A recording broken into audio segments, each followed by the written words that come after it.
This is 19-year-old Hollis Daniels. He just got arrested and has somehow managed to sneak a gun into jail. You have a family at home? Yep. How many kids? Pretty old? And this is where all hell breaks loose. The moment this happens, the entire police station goes into lockdown as officers scramble to make sense of the situation. They have no idea who did this and how something like this can even happen. Hollis, on the other hand, was by this time long gone and thought he was going to get away with it. But little did he know his heinous crime was being recorded every step of the way by hidden cameras. Now, the chase was on to catch this cold-blooded teen killer.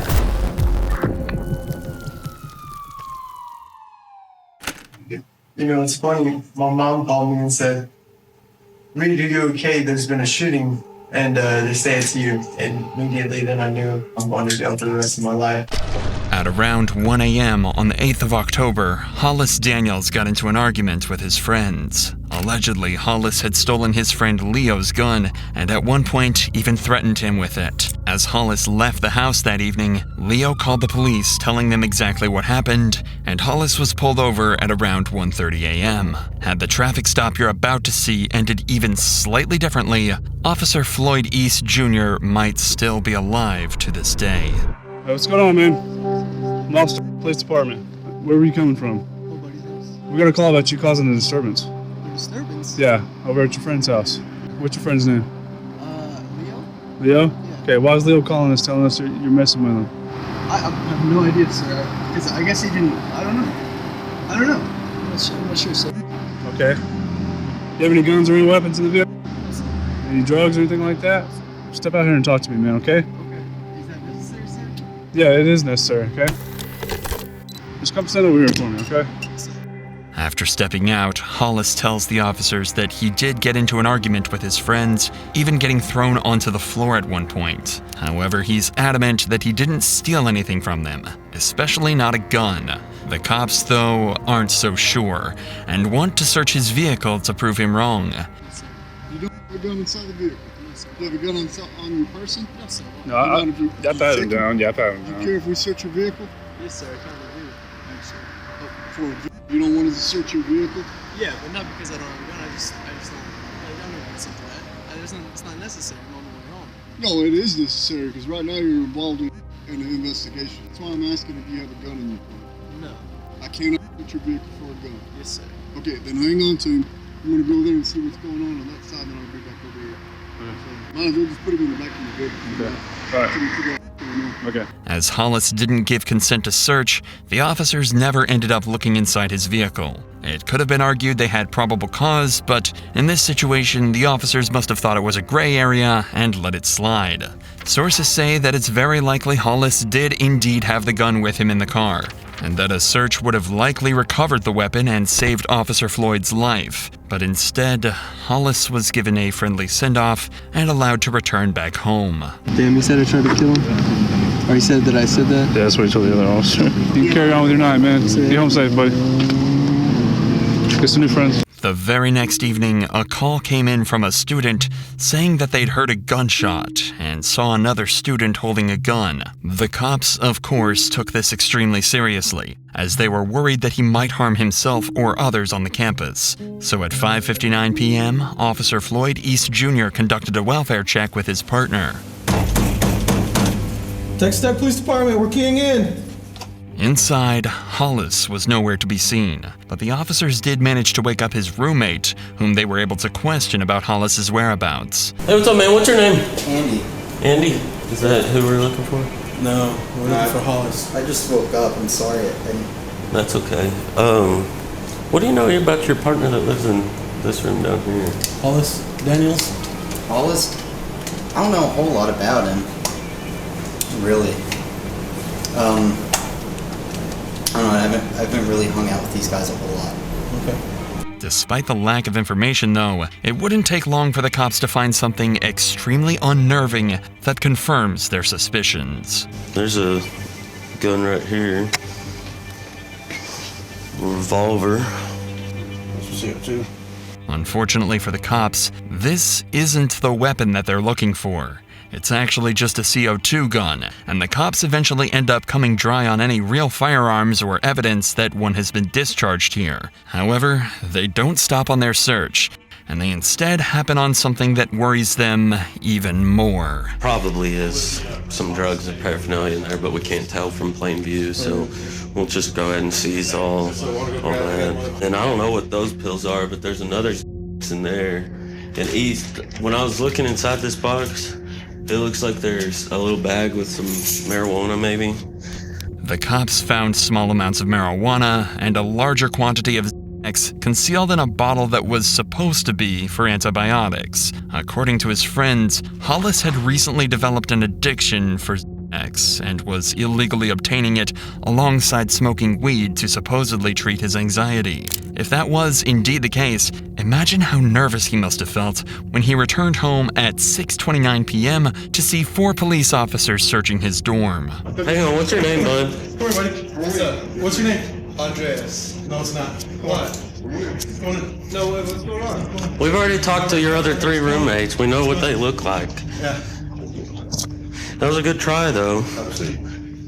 Hey, stand up for me real quick. Do you have any weapons or anything on you? Interlace your fingers on top of your head. This is the first of 2 searches that will be conducted on Hollis, marking the most pivotal points in this case. From this point onwards, he's never let out of the officer's sight, and he never retrieves a gun from anywhere. It would later come to light that at this very moment, he had a loaded .45 caliber pistol concealed in his waistband. A search should confirm that, but watch what happens when they start to pat him down. Spread your feet out a little for me. What's all in this pocket?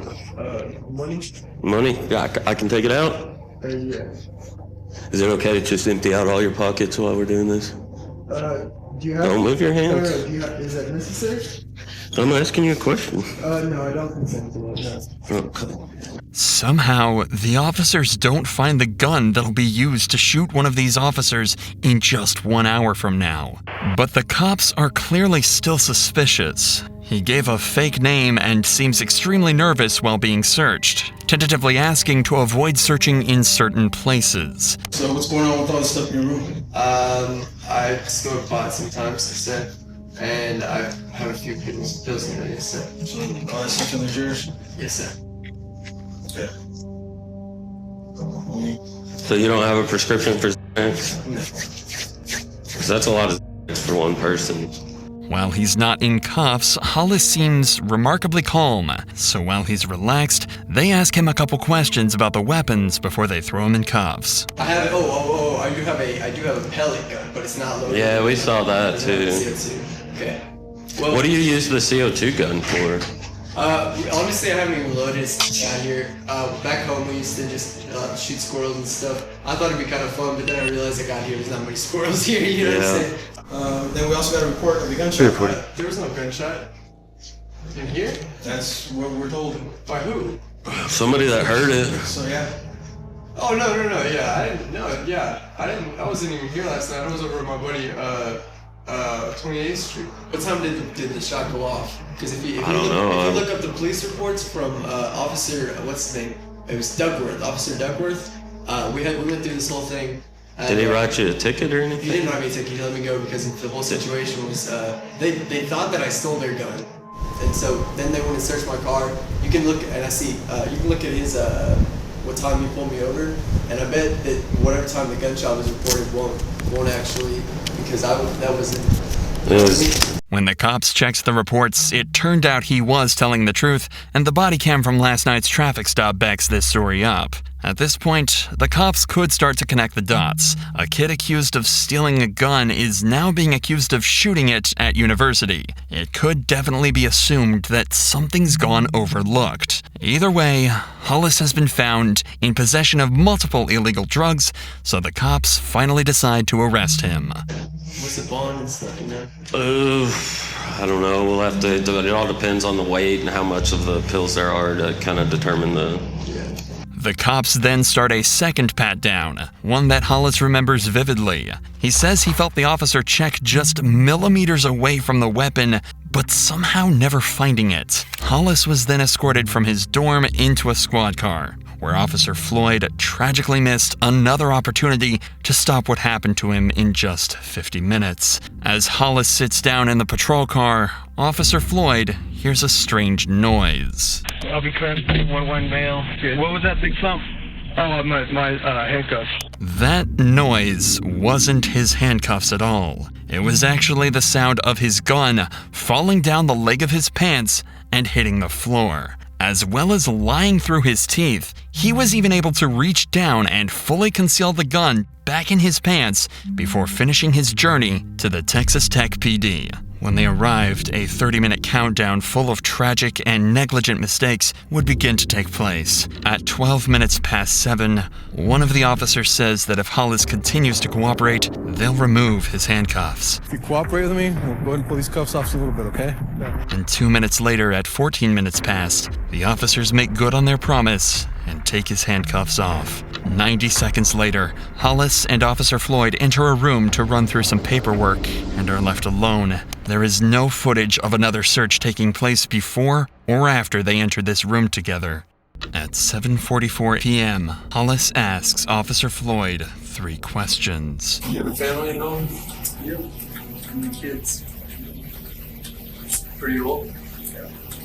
It's unclear why he chose to ask these questions. There was no incentive, and all it did was make him look like a complete and total psychopath. Like he wanted him to know the damage that he was about to cause and the lives that he was about to ruin. 4 seconds pass before he reaches into his sock and takes a deep breath.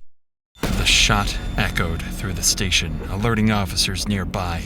By the time they arrived, Floyd was already dead, and Hollis was nowhere to be seen. Assuming Floyd's body cam to be the only camera in the room, he grabbed it and fled, with no idea that the entire incident had been recorded on this hidden surveillance camera. Despite the suspect being gone, cops knew there could only be one suspect, and they immediately placed the campus on lockdown and began a 2-hour-long manhunt for an armed teen killer. 658, the PD is not secure. Got an officer down, he's shot in our briefing room. We don't know where the suspect went. He's about a 19-year-old white male, skinny. What's he wearing? Blue jeans, believe a light colored t-shirt. He had mud on his jeans from the knees down. Blue jeans and a white t-shirt? Yeah, and he's got facial hair.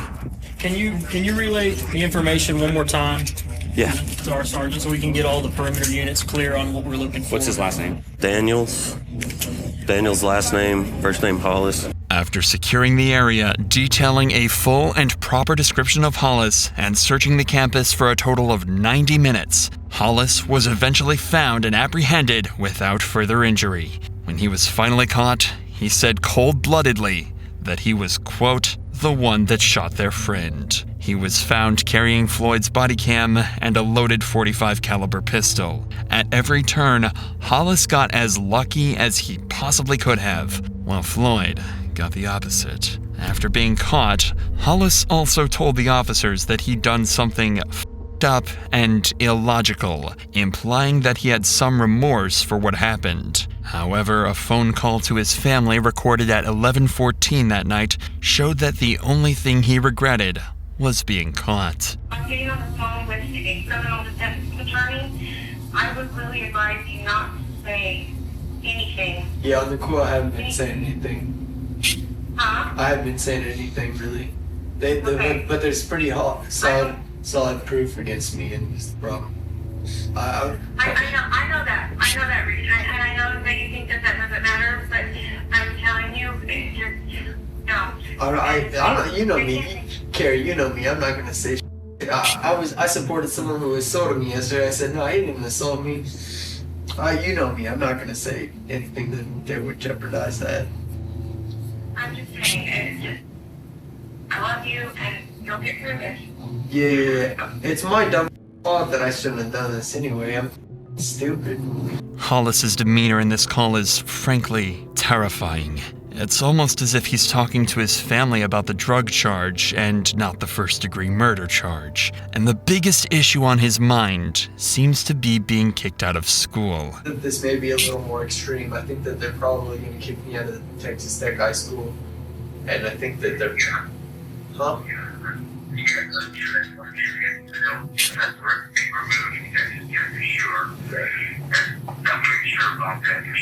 After this call, he was taken by police to an interrogation room, where it seems the reality of the situation finally hits him. Well, you guys know the whole story. What do you think is the most likely possible outcome? Well, I don't know the whole story. I f***ed up. Well, hold on. I'm just. I know it's a bad situation. I got it. Okay. You know, it's funny. My mom called me and said, "Reed, are you okay? There's been a shooting, and they say it's you." And immediately then I knew, you know, I'm going to jail for the rest of my life, dropping out of college. You know what? We got to figure this out first, okay? Yes, sir. Rightly, Hollis isn't even trying to defend himself. He knows he's done something horrifying and is going to pay the price for it. But the detectives are still plagued with the question of why on earth he did what he did. So they ask him to recount the moment where he took Floyd's life. So I got back to my dorm, and there was already police officers in there. They busted me for sex and marijuana, and they took me back to the station, and I just, in my head, I thought, you know, I can't have this third strike against me. This is gonna be it, you know what I mean? Not thinking logically, and so I did something very illogical, and regret it deeply, and I don't know ever how I'll ever make up for it. Okay, does that kind of cover what you're asking? Hollis seems to be seeking approval from the detectives. It genuinely does seem as though he feels guilty for what he did, as he's putting himself down and asking the detective if what he said is enough. I was taken back to the police station, and something just clicked in my head, and I said, I can't do this. I can't go back like this. But then I made a worse decision to go back and do something that I thought I could. I'm just ready to go to jail, call my parents. I really would like to call my parents because they're worried to think about me because they saw it on the news. He's stuttering, repeating himself, and all he wants to do is call his parents. Hollis is starting to shut down, overwhelmed with shame, regret, and guilt. The longer this conversation goes on for, the more you have to wonder what compelled him to take that officer's life in the way that he did. And you've got to imagine his parents are thinking the very same thing. Hello, this is Dan. Hey, Dad, it's me, Reed. Reed, honey, are you okay? I'm okay. I'm very safe. I'm with some very nice people right now, and I'm in trouble, and I messed up badly. Oh, Reed, honey, I love you so much. I don't even. You'll be there tonight around 11. I'm shaking all over. I can't drive right now. I can't drive right now, but I want to come see you. I want to come see you. What happened? I mean, why would you do something like that? You don't know? I do know it, and it doesn't make sense, and I'm sorry I brought this disrespect to my family. I'm sorry I brought this disrespect to my family again. God, I'm so sorry. I don't know what went wrong. Don't be sorry. It's not you. It's my fault. You did nothing wrong. I did. It's me.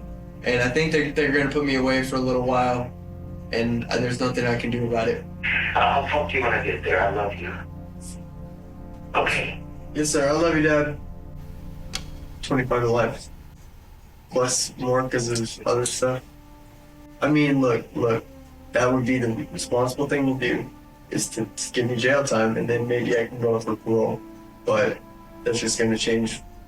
Not your problem. It's just gonna change how I have to go about what I'm gonna do. All of that's up to the district attorney's office. Okay. And of course, the district attorney's office is gonna give me 25 to life. So yeah. Okay. you have anything else you want to say?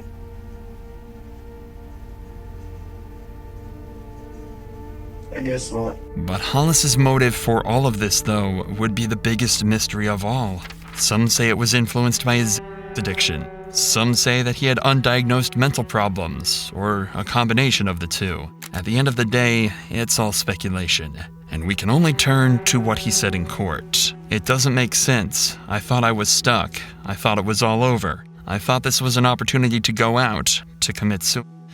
There was no rational line of thought that I had. He also told the court that he wanted to go out with a bang, and that he asked Floyd about his family because he wanted them to be the last thing that he thought about. It seems as though Hollis panicked. He was scared about the consequences of the drug charges, and was influenced by drugs, mental issues, or something else to take the absolute worst route possible. After dodging 3 separate searches and almost being caught multiple times, he might have even thought that this was meant to be. He turned a simple possession of narcotics charge into a first-degree murder charge, and now he's facing the death sentence. When asked why the jury should spare him, he said, "I think it's totally fair to say life for life, but then on the other hand, I think about my family. And the truth is, I'm biased in my own favor. I don't want to die. Not anymore." After deliberating for 3 days, a jury eventually concluded that Hollis should serve life in prison without the possibility of parole.